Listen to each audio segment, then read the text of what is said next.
In this particular chapter, we are going to learn more about not-for-profit organizations and the regulatory, taxation, and performance issues that they have to deal with. Within the next chapter after this one in the textbook, it goes into quite a bit more detail regarding the accounting and reporting for a not-for-profit. We could be including that chapter in this course at the undergraduate level as well, but as you all are very well aware already, we have quite a few chapters already in this class. But I highly recommend that you hang on to this book, because when you have to take the CPA exam and or work at an accounting firm, or possibly even at a nonprofit, or even serve on the board of a nonprofit, you're going to want the information in that next chapter.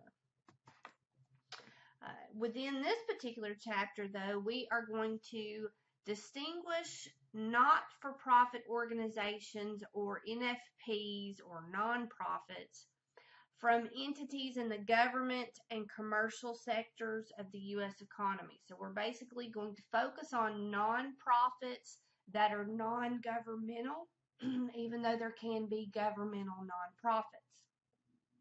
Of course, we know that not-for-profits and governmental entities are not exactly always using the same type of accounting mechanisms as a for-profit entity, like you all have learned about in other courses.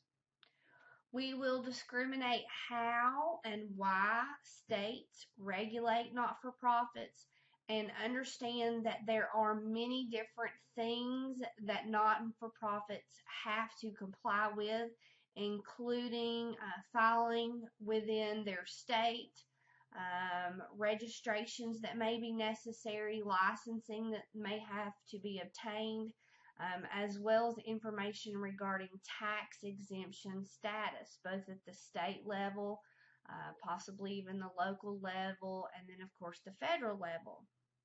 Which brings us to the next one. Identify how the federal government regulates nonprofits, and we're going to discriminate between public charities and private foundations, and we'll also discuss unrelated business income tax that may apply to nonprofits, as well as restrictions against them and political activities.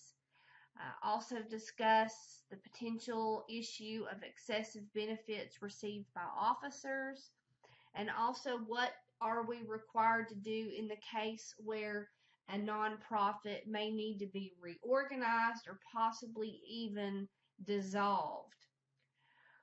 We will also see how governance issues come into play. Again, nonprofits are a type of organization, and many times they do have a board of individuals, and we need to be considerate of their responsibilities, what policies and procedures need to be in place, as well as protecting those board members in the event of some type of issue that may arise at the nonprofit.